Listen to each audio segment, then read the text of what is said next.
Side खबरों के लिए सब्सक्राइब करें फ्लेम मीडिया और उसके बाद बेल आइकन को प्रेस करें ताकि सबसे पहले आपको मिले एक्सक्लूसिव खबरें।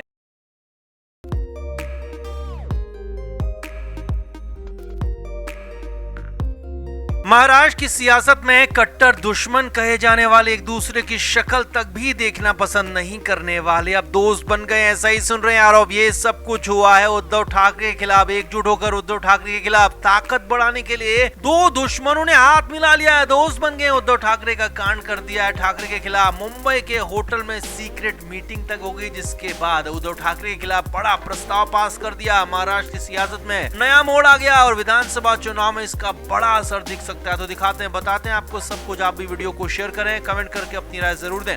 तो सीधे सीधे मुद्दे पर आते हैं, खबर पर आते हैं जो कि महाराष्ट्र की सियासत को बदलने वाली है। महाराष्ट्र नवनिर्माण सेना के अध्यक्ष राज ठाकरे और वंचित बहुजन अघाड़ी के मुखिया प्रकाश आंबेडकर ने हाथ मिला लिया। जी हाँ, ये सूत्रों के हवाले से बड़ी खबर आपको बता रहे हैं। सही सुन रहे हैं आप, ये दोनों एक हो गए और न सिर्फ एक हुए हैं बल्कि एक बड़ी मीटिंग तक कर डाली, जिसमें बहुत कुछ तय कर दिया। उद्धव ठाकरे के खिलाफ पूरा का पूरा नेटवर्क बना लिया, प्रस्ताव बना लिया। अब वैसे तो राजनीति में कोई भी किसी से हाथ मिला लेता है और यहाँ भी कुछ गलत होता हुआ दिखा नहीं, लेकिन ये जो हुआ है ये कल्पना से भी परे है, क्योंकि ये अब पूरी कहानी और डिटेल बताने से पहले आपको थोड़ा सा पीछे लेकर चलते हैं और बताते हैं कि राज ठाकरे और प्रकाश अंबेडकर का मिलन बड़ा मिलन क्यों कहा जा रहा है, क्योंकि ये एक दूसरे की शक्ल तक देखना पसंद नहीं करते थे। राज ठाकरे ने हमेशा ही मराठा राजनीति की, हमेशा ही मराठाओं की बात की और यहाँ तक की अपर कास्ट की बात करते रहे। और शुरुआत में तो यूपी बिहार के लोगों को, नॉर्थ इंडियन को मुंबई से मार मार कर भगाया भी राज ठाकरे की पार्टी नहीं था। तो वहीं दूसरी तरफ प्रकाश अंबेडकर दलितों की बात करते हैं, वंचितों की बात करते हैं और जो समाज में पिछड़े हैं उनको आगे लाने की बात करते हैं। और हमेशा ही प्रकाश अंबेडकर और राज ठाकरे का विरोध रहा है। दोनों एक दूसरे को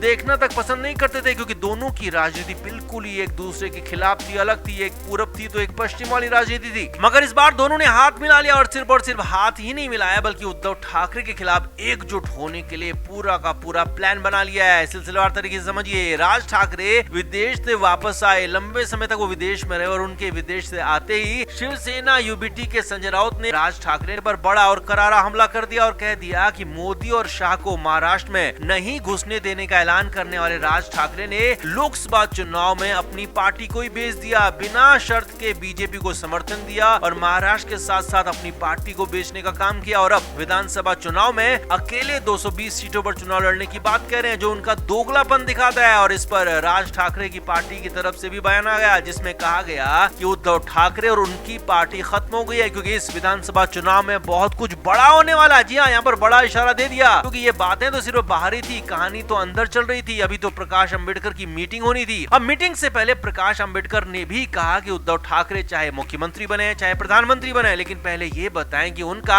आरक्षण को लेकर क्या स्टैंड है। आदिवासी, दलित, मराठा आरक्षण पर वो क्या कहते हैं और क्यों नहीं उनके पक्ष में बोलते। क्यों उद्धव ठाकरे की जुबान चुप हो जाती है, बंद हो जाती है। अब इसके बाद खबर है कि राज ठाकरे और प्रकाश अंबेडकर की मुंबई के एक बड़े होटल में सीक्रेट मीटिंग हुई और उद्धव ठाकरे के खिलाफ प्रस्ताव तक पास कर लिया। जी हाँ, सूत्रों के मुताबिक खबर है कि अंबेडकर और राज ठाकरे ने तय किया कि विधानसभा चुनाव में उद्धव ठाकरे के खिलाफ ही कैंडिडेट खड़े किए जाएंगे। भले ही वो खुद ना जीत पाए, उनकी पार्टी ना जीत पाए, लेकिन ये तय किया गया कि उद्धव ठाकरे की पार्टी को, उनके कैंडिडेट को जीतने नहीं दिया जाएगा। साफ तौर पर तय किया गया कि भले ही महाविकास अघाड़ी के बाकी उम्मीदवारों के खिलाफ प्रत्याशी खड़ा करें या ना करें, लेकिन उद्धव ठाकरे की पार्टी के खिलाफ अंबेडकर और राज ठाकरे दोनों ही अपने अपने प्रत्याशी खड़े करेंगे, अपने अपने प्रत्याशियों के जरिए वोट काटने का काम करेंगे। और दोनों ने इस प्रस्ताव पर, इस पूरे प्लान पर मोहर लगा दी, जिसके बाद महाराष्ट्र विधानसभा चुनाव में उद्धव ठाकरे के लिए बहुत ज्यादा मुश्किलें आ सकती हैं, क्योंकि एक तरफ तो प्रकाश अंबेडकर की पार्टी का वोट आदिवासी वोट है, दलितों का वोट है, तो वहीं दूसरी तरफ राज ठाकरे का वोट मराठा वोट है। और अगर मराठा वोट, दलित वोट, आदिवासी वोट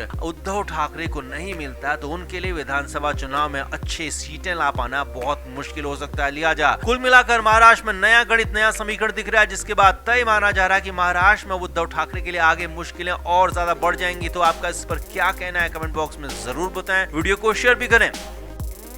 सुशांत सिंह राजपूत, दिशा सालियान को लेकर बीजेपी के लोग शुरुआत से ही, बीजेपी के कई बड़े बड़े नेता शुरुआत से ही अक्सर उद्धव ठाकरे, आदित्य ठाकरे को कटघरे में खड़ा करते रहे और यहां तक कि आदित्य ठाकरे पर तो सीधे सीधे इन दोनों मामलों में पूरी तरह से शामिल होने का आरोप तक लगाते रहे। अब इस पर नया खुलासा हुआ है और ये खुलासा किया है महाराष्ट्र में एनसीपी के बड़े नेता श्याम मानव ने और उसके बाद अनिल देशमुख ने इस पर चुप्पी तोड़ी है, बड़ी बात कह दी है, बड़ा खुलासा एक और कर दिया है।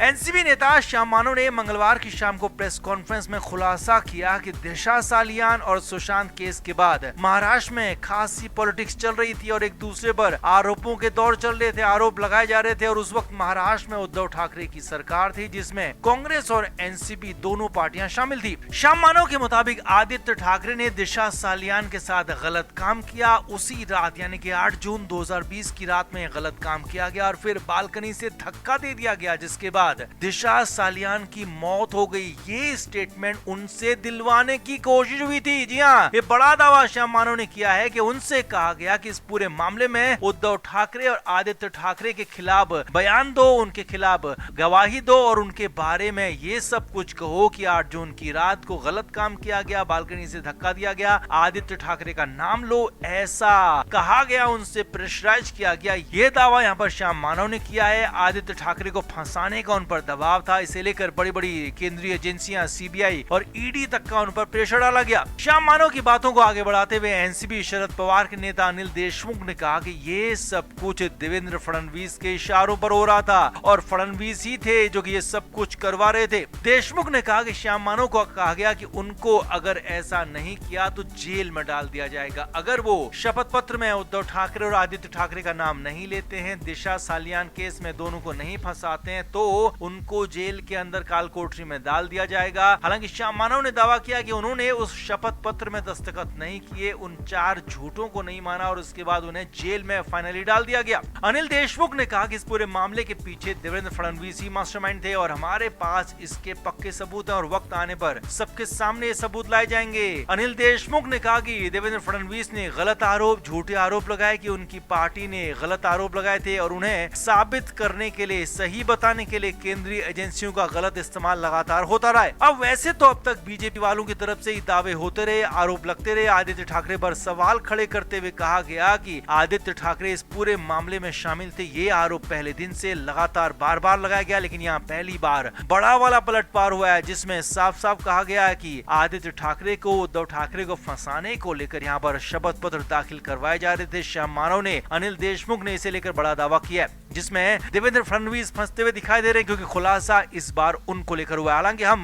फ्लेम मीडिया इसकी पुष्टि नहीं करते हैं, लेकिन पूरा का पूरा मामला इस बार पॉलिटिक्स में रंगता हुआ नजर आ रहा है, क्योंकि महाराष्ट्र में जल्दी विधानसभा चुनाव होने और मुंबई में नया सियासी ड्रामा शुरू हो गया, बवाल शुरू हो गया और माना जा रहा है कि महाराष्ट्र विधानसभा चुनाव तक अब ये थमने वाला फिलहाल नहीं है। तो आपका इस पर क्या कहना है? कमेंट बॉक्स में आप जरूर से जरूर बताएं, वीडियो को शेयर भी करें।